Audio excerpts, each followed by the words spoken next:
Whenever things go wrong, I'm generally more interested in learning lessons and applying fixes than finding someone to blame.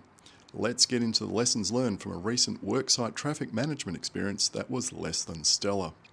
On Wednesday the 25th of June, the detour at a PTA worksite next to Daglish station started off as pretty bad, but it was okay 2 hours later. How could we take this detour from okay to great through the addition of a couple of extra signs? I'll show you how, and all the photos in this video are from projects around Perth over the last year. All this signage should be in the inventory of any traffic control company that wants to bid for projects that involve work on or around cycle paths or principal shared paths. For starters, I'm going to apply the principle of doubling up all signage. This first example of doubling up is from a worksite in Guildford, and the second is from work that's currently underway on the Garrett Road bridge. It simply means putting signs on both sides of the road so that if one sign is obscured by cars or something else, the other sign is visible. The two biggest issues with this Daglish station project were a failure to block a path that cyclists shouldn't be using and a failure to clearly show cyclists where they should be going. I'm not suggesting copying what's in place at the Garrett Road bridge at the moment or installing a boom gate to control truck movements like the one they used at the Causeway Bridge project last year. A simple footpath closed sign that could be moved out of the way would have been enough. That sort of sign was in place by 11 a.m, but it should have been there from the moment work started.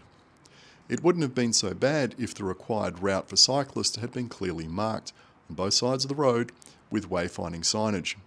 If I was approaching the maintenance driveway and I could see signs with cyclist symbols and left turn arrows another 50 metres up the road, I would have known that I wasn't turning into the driveway that I was approaching and I should keep going past it instead. That could have been reinforced with another pair of straight ahead arrows and cyclist signs at or near the driveway. In other words, you're saying keep riding straight ahead and turn left further up. The detour signage that was placed on the PSP at both ends advised pedestrians to use the other path. But what about cyclists? Most of the people using the PSP are going to be cyclists, but they don't get a mention anywhere. All signage around PSP detours should use the dual pedestrian cyclist logos. That might force the traffic management plan designers to think about how they're going to manage both pedestrian traffic and cycling traffic.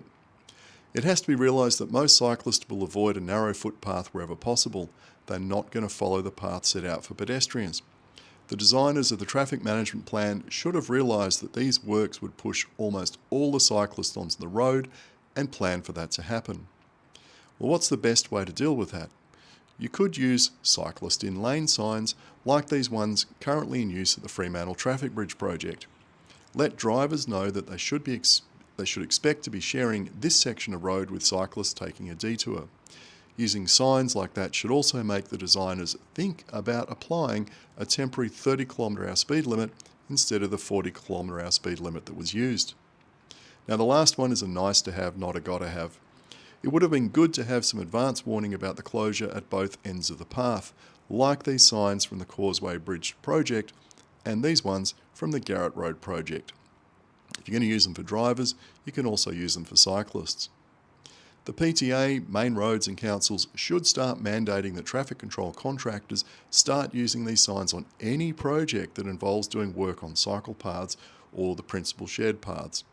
If you tell someone who is developing a traffic management plan that they have to use cyclist-specific wayfinding signage, they might start to think about how they're going to safely manage cycling traffic, instead of just diverting cyclists from a safe shared path and then not thinking about what happens next. So, to recap, signs that are really useful for this kind of stuff include advanced warning signs, path closed signs, cyclist in lane signs, and most importantly, cyclist-specific wayfinding signs.